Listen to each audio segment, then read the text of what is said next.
Victorian health authorities say 7 elderly residents from a nursing home in the state's northeast have died following a flu outbreak. The deaths occurred at the St John's Retirement Village in Wangaratta. The Department of Health and Human Services says the 7 were aged between 70 and 94 and had other conditions that made them particularly susceptible.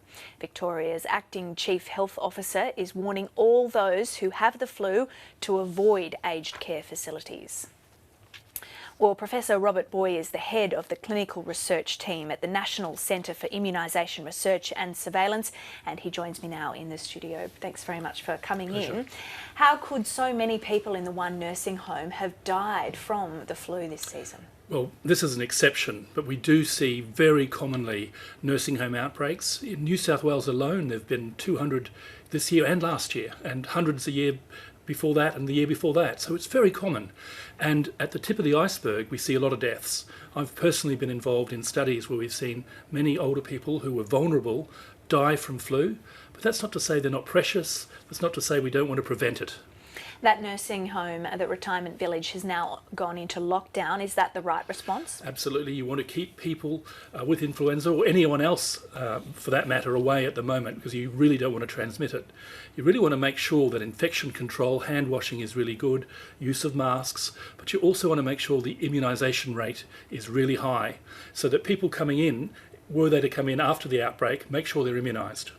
And that's a message for both the staff members at the retirement village and also family members of the elderly people there. Oh, absolutely. Staff members need to be vaccinated, and where they aren't, and on average only 50% are, we really could do a lot better. Residents are vaccinated at least 90% of the time.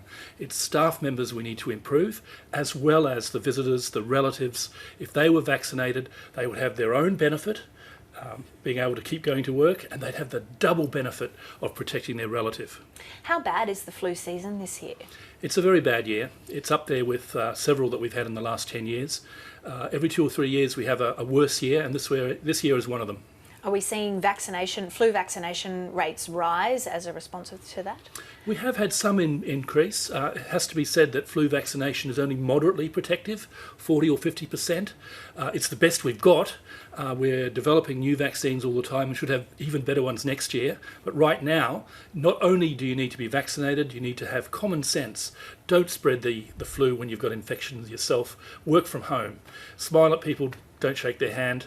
And if people are sick and they've got early signs of flu, a GP or a hospital can give them an antiviral treatment that's really effective, that can get them well and stop them transmitting. And how does the treatment for the flu stack up in Australia? We could do a lot better. At this time of the year, doctors, both in general practice and in hospitals, need to be aware that flu is peaking. And so if you've got a respiratory infection, you're much more likely to benefit the patient if you prescribe an antiviral for flu than if you prescribe an antibiotic. You mentioned that elderly people are particularly vulnerable in this area. Who are the other people who are particularly vulnerable? Yeah, there's a large tranche of the population, maybe 10%, that includes younger people like pregnant women. It includes people with chronic medical conditions of the heart, the lung, the liver, the kidneys, diabetes. Indigenous Australians are also at increased risk, and free vaccination is available for them too. All right, Professor Prof Booy, really appreciate you coming in. Thank you. You're welcome.